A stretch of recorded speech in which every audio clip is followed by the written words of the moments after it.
نحمده ونصلي على رسوله الكريم اما بعد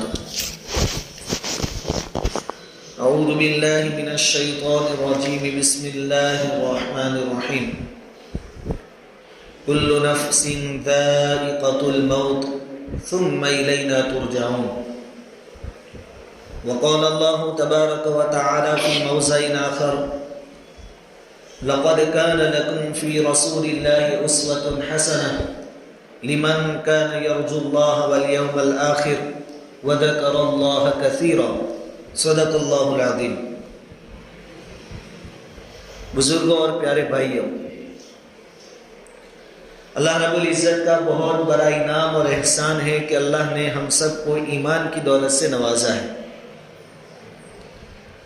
اللہ تعالیٰ بقیہ زندگی ایمان کے ساتھ گزارنے کی توفیق عطا فرمائے، اور جب ہمارے لیے موت کا فیصلہ ہو ایمان والی قابل رشک موت نصیب فرمائے۔ ایک ایمان والے کی زندگی کا مقصد اللہ رب العزت کی رضامندی ہے۔ اسی رضامندی کو حاصل کرنے کے واسطے سردی ہو، گرمی ہو، بارش ہو، اندھیرا ہو، اجالا ہو، ہر مومن اس بات کی کوشش میں رہتا ہے، فکر میں رہتا ہے کہ ایسے کام کروں جس سے اللہ راضی ہو جائے۔ ایمان والے کی جتنی تگودو ہے، بھاگدوڑ ہے، اس کا اینڈ، اس کا مطمع نظر یہی ہے کہ اللہ راضی ہو جائے۔ اور اللہ رب العزت نے بھی اپنی رضامندی کا اظہار فرما دیا کہ دیکھو، اگر تم مجھے راضی کرنا چاہتے ہو تو میرے محبوب صلی اللہ علیہ وسلم کے طریقوں پر چلو، میں تم سے راضی ہو جاؤں گا۔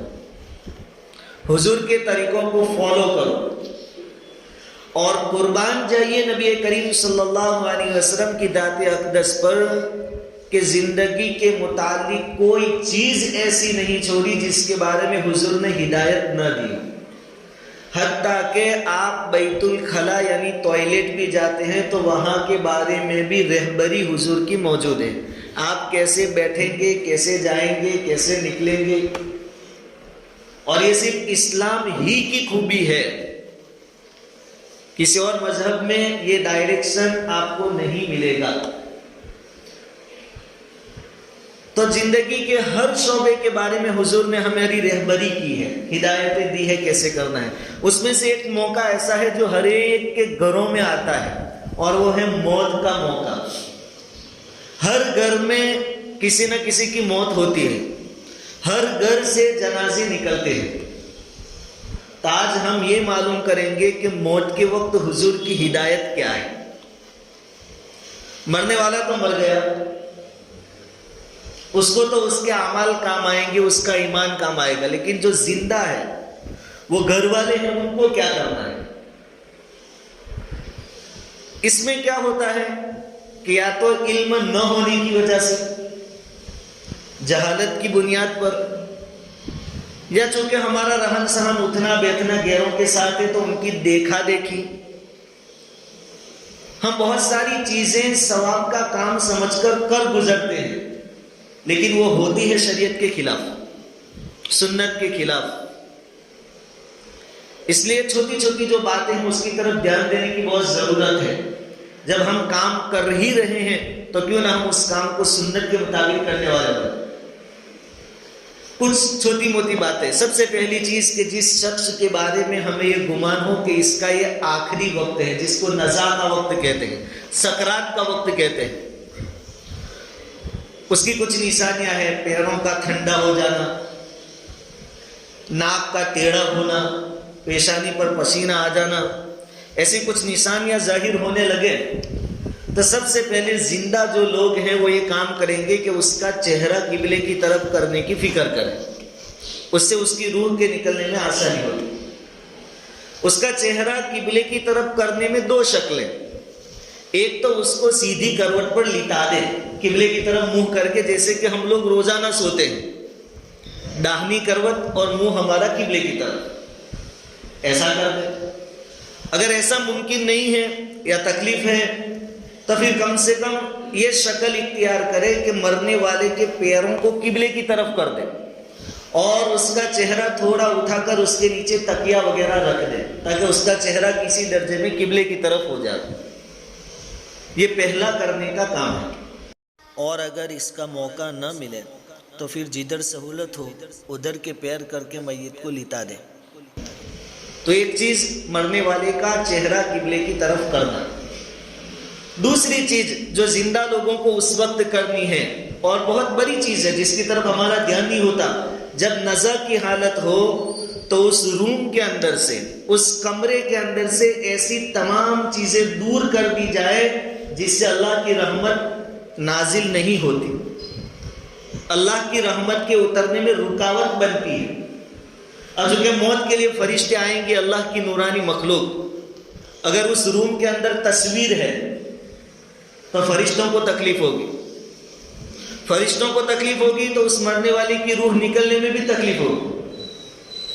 تصویر ہو اس کو اٹھا کر پھینک دے. ویسے بھی تصویر تو بہت بڑا گناہ ہے. جاندار کی تصویر کا ایک مسئلہ بتا رہا ہوں. ٹی وی ہے، ویسے نہیں ہونی چاہیے لیکن اگر ہے تو اس پر پردہ ڈال دے. اسی طریقے سے کتا وغیرہ پالنے کا شوق ہے تو جہاں کتا ہوتا وہاں بھی فرشتے نہیں آتے، اس کو چھوڑ دے، نکال دے وہاں سے. اور خاص چیز، ناپاک آدمی جس کو ہم جنوبی کہتے ہیں، جس کے اوپر غسل فرض ہے، سو گیا، رات کو احتلام ہو گیا، بیوی سے ہم بستری کی ہے، غسل کرنا باقی ہے اور لوگ دوڑے تو یہ بھی دوڑ کے وہ روم کے اندر گھس گیا مرنے والے آدمی کے پاس. جنوبی ہوتا ہے وہاں فرشتوں کو تکلیف ہوتی ہے. صبح میں کہیں موت کا ایسا موقع آ گیا، آواز سنی تو ویسے ہی گھس جاتے ہیں. حالانکہ ان کے جانے نہ جانے سے کوئی فرق پڑنے والا نہیں ہے. اس کا پہلا کام ہے کہ غسل کر دو تاکہ وہ فرشتوں کو تکلیف نہ ہو، اللہ کی نورانی مخلوق کو تکلیف نہ ہو. خاص کر ایسے موقعوں پر عورتیں جمع ہو جاتی ہیں. حالانکہ مرنے والا اگر غیر محرم ہے تو جیسے جیتے جاگتے میں اس سے پردہ ہے، ویسے نزع کی حالت میں بھی اس سے پردہ ہے. عورتوں کا وہاں کوئی کام نہیں. ہاں محرم ہے تو کوئی پرابلم نہیں ہے، لیکن ایسے موقع پر دوسرے غیر محرم بھی آ جاتے ہیں آس پاس کے، تو اس وقت بھی پردے کا مسئلہ آئے گا. اور عورتوں میں وہ عورتیں جو حالت حیض میں ہیں، ماہواری کے دن چالو ہیں ان کو میت کے پاس نہیں ٹھہرنا چاہیے. یعنی جس کی حالت نزع کی ہے، سکرات کی پوزیشن ہے، اس کے پاس ٹھہرنا نہیں چاہیے، اس سے بھی فرشتوں کو تکلیف ہوتی ہے. اسی طرح نفاس والی عورت، یعنی جس کے وہاں بچہ پیدا ہوا اور وہ جو خون جاری ہوتا ہے بچے کی پیدائش کے بعد، اس کو بھی نزع والے آدمی کے پاس نہیں جانا چاہیے، اس سے بھی فرشتوں کو تکلیف ہوتی. بہت سارے نوجوان رات کو سو گئے، نائٹ ڈریس میں سوئے تھے، چڈے پہن کر سو جاتے ہمارے نوجوان لوگ. جیسے ہی آواز آئی گھس گئے تولے میں روم کے اندر چڈے پہن کر اتنے. حالانکہ سطر ہے، سامنے عورتیں ہیں، دوسرے مرد ہیں. یہ تو بے شرمی کی بات ہے. ایسے لوگوں کا بھی وہاں تقریباً کوئی کام نہیں. ان کا پہلا کام یہ ہے کہ اپنا پورا لباس پہنے. ہماری بیچاری بولی بالی عورتیں بھی نائٹ ڈریس میں پہنچ جاتی ہیں. نائٹ ڈریس کا مطلب یہ ہے رات میں پہننے کی چیز. دن کے اجالے میں لوگوں کے سامنے یہ چیزیں نہیں پہنی جاتی، لیکن اب یہ عام ہو گئے. بازاروں میں شرم و حیا کا جنازہ نکل گیا اور وہ عورتیں وہاں جمع ہو جاتی. یہ ساری چیزیں فرشتوں کو تکلیف دیتی ہیں. اس کی وجہ سے پھر میت بھی پرابلم میں آ سکتی ہے، روح نکلنے میں دشواری ہو سکتی ہے. تو دوسرا بڑا کام ہمیں یہ کرنا ہے کہ ہر وہ چیز جو اللہ کی رحمت کے اترنے میں رکاوٹ بنے، اس چیز کو اس کمرے میں سے، اس گھر میں سے دور کر دیں. تیسرا کام جو ہمیں کرنا ہے کہ قرآن کریم کی کچھ سورتیں ہیں جس کے پڑھنے سے روح نکلنے میں آسانی ہو جاتی ہے. ایک خاص کر کے سورہ یاسین. تو دو چار آدمی جو وہاں موجود ہے وہ سورہ یاسین کی تلاوت شروع کر دیں. 13ویں پارے میں ایک سورت ہے سورہ رعد، اس کے پڑھنے سے بھی روح نکلنے میں آسانی ہو جاتی. پہلے سپارے میں ہے سورہ بقرہ، یہ تو بہت لمبی ہے، اس کو بھی پڑھے جتنا بھی ہو سکے، روح نکلنے تک پڑھے کنٹینیو. اس روم کے اندر، اس حجرے اور کمرے کے اندر ایک نورانی ماحول کریٹ کرے، ماحول بنائے، کیونکہ اللہ کی نورانی مخلوق موجود ہے. اس وقت ایسے الفاظ بولیں جو دعائیہ ہو کہ اللہ اس بندے کے لیے روح کا نکلنا آسان فرما. جب ہم اچھی باتیں بولتے ہیں تو اس پر فرشتے آمین کہتے ہیں، اور فرشتوں کے آمین مل گئی تو دعا قبول ہو گئی. فرشتے تو معصوم مخلوق ہیں، ان کی دعائیں رد نہیں ہوتی. کوئی ایسی بات نہ بولے جو نامناسب ہو یا شکوہ شکایت ہو. مرنا تو ہر ایک کو ہے، کوئی ہمیشہ کے لیے اس دنیا میں آیا نہیں. نبی جیسے نبی چلے گئے تو پھر ہم موت کا واقعہ ہر ایک کے گھر میں پیش آ رہے. پہلے سے اپنے گھر والوں کا ذہن یہ بنا تو مناسب الفاظ بولے. خوشبو جلا دے، اگربتی ہے، لوبان ہے، فرشتوں کی خوراک ہے خوشبو. مسجدوں میں بھی ہونی چاہیے، دھونی دینی چاہیے کم سے کم جمعہ کے دن. خوشبو فرشتوں کو بہت پسند. تو جس کی روح نکل رہی ہو اس کے آس پاس ایک خوشبو والا ماحول قائم کر. اس کے بعد کلمے کی تلقین کرنا ہے. اس میں کیا ہوتا ہے کہ ہم لگاتار پڑھ کرتے ہیں لا الہ الا اللہ محمد رسول اللہ، لا الہ الا اللہ محمد رسول اللہ. بات ایسی نہیں ہے. پہلے تلقین کا مقصد سمجھ لیں. تلقین کا مقصد یہ ہے کہ مرنے والے کی زبان سے آخری جو الفاظ نکلے وہ کلمہ ہو. اس کی ہمیں کوشش کرنا ہے. اس لیے اس کے سامنے ہم دھیرے سے وہ سن سکے اس طریقے سے بولیں گے لا الہ الا اللہ محمد رسول اللہ یا اشہد ان لا الہ الا اللہ. یہ الفاظ زیادہ بہتر. اشہد ان لا الہ الا اللہ و اشہد ان محمدا عبدہ و رسولہ. جب نزع کی حالت میں اس بندے نے ایک مرتبہ اس کو پڑھ لیا تو ہمارا کام ہو گیا. اب اس کو ہم بار بار کہیں نہیں پڑھو لا الہ الا اللہ لا الہ، نہیں، اس نے پڑھ لیا. ہاں کلمہ پڑھنے کے بعد اس نے پھر کوئی دنیاوی بات کی، کوئی اور بات کرنے لگا، پھر ہم اس کو کلمہ یاد دلائیں گے، پھر اس کے سامنے تلقین کی جائے گی. تو ایک بار کلمہ پڑھ لیا اس کے بعد اس نے دنیاوی کوئی بات نہیں کی تو بار بار ہم اس کو پریشر نہیں بنائیں گے. وہ عجیب و غریب حالات سے دوچار ہوتا ہے. اور ایک بہت بڑی بات، آخری وقت پر اس کے جو قریبی رشتہ دار ہیں ممکن ہو ان کو اس سے دور رہنا چاہیے. بیوی ہے، بچے ہیں، ان سے زیادہ محبت ہے، تب اس کو ان کی فکر ہو جائے گی. حالانکہ مرنے والے آدمی کو تو اپنی آخرت کی فکر کرنے کی ضرورت ہے کہ اب اصل زندگی شروع ہوگی، اب شروع ہوگا. بلکہ بہت سی جگہوں پر کیا کرتے ہیں، بہن آتی ہے بھائی مجھے پہچانتا ہے، مرنے والے کو پوچھتے. بیٹا پوچھتا باپ ابا جی مجھے، اب جب زندہ تھا تو تم قرض نہیں دیتے تھے اس کو، اب مرتے وقت رشتہ داری اور یہ جان پہچان نکالنے سے کیا فائدہ. اس کی آخرت کی فکر کرو.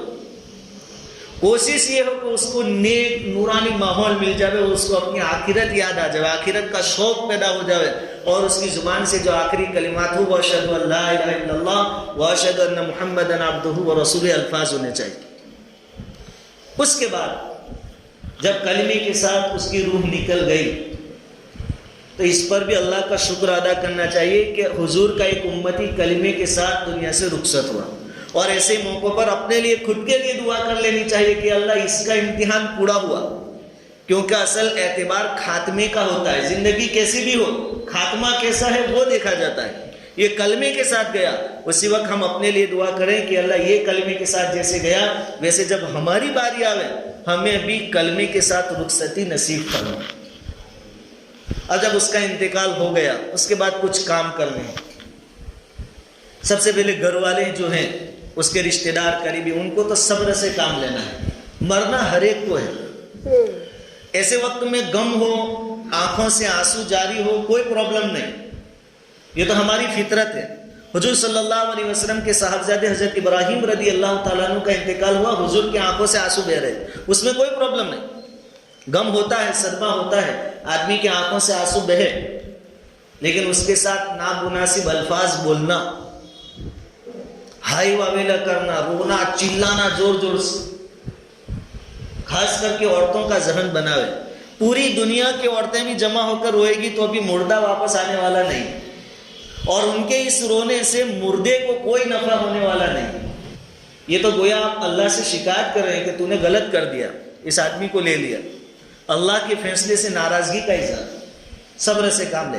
اور جس کو بھی خبر پہنچے انا للہ و انا الیہ راجعون پڑھنا ہے. اس سے ہماری آخرت کا بھی استحضار ہمارے سامنے ہو جائے گا کہ ہم اللہ ہی کے ہیں اور اللہ ہی کی طرف ہمیں جانا ہے. یہ تو خوش نصیب ہے کہ موت کا مرحلہ اس سے گزر گیا, اس نے یہ مرحلہ پاس کر لیا. بڑا خطرناک مرحلہ ہے, ہمارا تو باقی ہے. اس نے موت کا مزہ چکھ لیا. موت بہت کڑوی اور خطرناک چیز ہے. تو انا للہ پڑھ. ایک اور دعا حدیثوں میں ملتی ہے, اللہم اجرنی فی مصیبتی واخلف لی خیرا منہا. یہ جو قریبی رشتہ دار ہو, شوہر مر گیا تو بیوی پڑھے, باپ مر گیا تو اولاد پڑھے, یہ لوگ یہ دعا بھی پڑھے. اس کے بعد جن کو خبر کرنا ہے, کوشش یہ ہو کہ جلدی سے جلدی ہم مردے کو دفن کریں. اگر وہ جنتی ہے تو ہم خامخواہ لیٹ کر کے اس کو راحتوں سے محروم نہ کریں. اب کچھ چیزیں جو رواج کے طور پر ہمارے اندر آ رہی ہے وہ میں بتا رہا ہوں. اب جنازہ باہر لائے, پھر منہ دکھائی کی رسم رکھ دیا بیچ میں, محلے کے بیچ میں, آ جاؤ بھائی منہ دیکھ لو, منہ دیکھ لو, منہ دیکھ لو. اس سے کیا فائدہ ہو؟ اس کا شریعت میں ثبوت نہیں. ہاں کوئی آدمی میت گھر میں رکھی ہو اور خاموشی کے ساتھ جا کر چہرہ دیکھ لے تو اس میں حرج نہیں ہے, لیکن محلے میں نکال کر سب کو دعوت دے دے کر چہرہ دکھانا یہ ایک رسم ہے, اس کو چھوڑنا چاہیے. اس کے بعد کچھ نئی چیزیں جانے انجانے جو ہمارے اندر آ رہی ہیں. جنازہ رکھ دیا, اب اٹھانے کی باری آئی, اس کا لڑکا کہاں گیا تو اگلے پائے پر آ جا, اس کا بھائی کہاں گیا تو پچھلا پایا پکڑ لے. یہ سب کہاں سے آیا؟ ایسا کئی کتابوں میں نہیں ہے. صحابہ کرام حضور کی زندگی میں ایسا کہیں نہیں تھا کہ اس کا بیٹا اگلا پایا پکڑے گا, پچھلا پایا اس کا بھائی پکڑے گا جنازے کا. ایسی کوئی چیز نہیں. ایسے ٹائم پر ہماری ذمہ داری ہے کہ جو آدمی یہ بولے کہ ایسا کرو ایسا کرو, اس آدمی کو دیکھو کہ کتنا جانتا ہے مسئلے مسائل. پوچھ لو کہ بھائی یہ بات کہاں سے لایا تو, شریعت سنت میں کوئی ثبوت ہو تو بتا دے, کتاب میں لکھا ہوا بتا دے. تو یہ چیزیں نہیں ہیں. پھر جب جنازہ اٹھایا تو کلمہ شہادت اشہد ان لا الہ الا اللہ کلمہ شہادت اشہد, یہ بھی نہیں ہے. حضور نے تو ایسا نہیں کیا. حضور کے بارے میں تو حدیث میں آتا ہے حضور خاموشی کے ساتھ کھڑے تھے. صحابہ کرام نے بھی کلمہ شہادت کلمہ جنازہ اٹھاتے وقت نہیں پڑھا ہے. اس وقت ہمیں کرنا کیا ہے؟ جب جنازہ اٹھے وہاں سے لے کر قبرستان پہنچنے تک دل ہی دل میں, زور سے نہیں, زور سے ذکر نہیں کرنا ہے, زور سے قرآن بھی نہیں پڑھنا ہے. آپ اپنی موت کے بارے میں سوچیں. اس وقت کاج یہ چلا, میرا ٹھکانہ یہاں کتنے دنوں تک رہے گا میں بھی نہیں جانتا, میری بھی باری آئے گی, اس کے لیے میں کتنا تیار ہوں. یہ موت اور جنازے تو ہمیں آخرت کی یاد دلانے کے واسطے ہیں. اب تو عجیب ماحول ہے, مل گیا کوئی دوسرے گاؤں سے آنا ہو, تو کب آیا, کھانا کھا کے جائیے, وہ آیا کہ نہیں آیا, تیری امی آئی کہ نہیں آئی, چائے ناشتہ کر کے جائیے. یعنی مر گیا اس کا کام پورا ہوا, ہمیں تو مرنا ہی نہیں ہے, ہمارا پوزیشن ہی ہوتا ہے. تو بیچارہ مر گیا, ہمیں مرنا نہیں ہے. اپنی موت کو یاد کرنے کا بہتر وقت یہ ہے. اس وقت دل بھی نرم ہوتے ہیں. جنازے کے پیچھے چلیں, آگے نہ چلیں.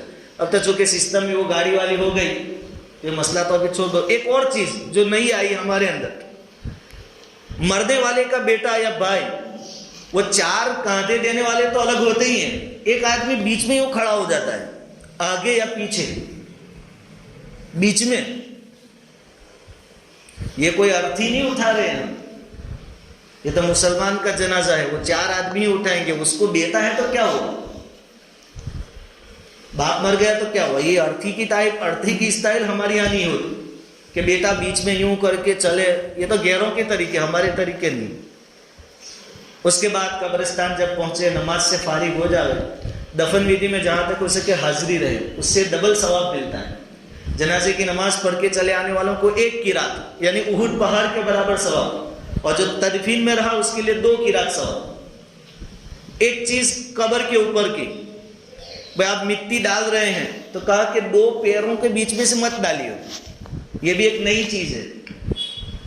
اس مٹی کا اتنا احترام کہ آپ 2 پیروں کے بیچ میں سے مت ڈالیے, ایسی کوئی بات نہیں. 2 پیروں سے آپ بیچ میں سے بلکہ ڈالنا چاہیے, تاکہ وہ جو غیر سمجھ ہمارے اندر پیدا ہوئی وہ نکل جائے.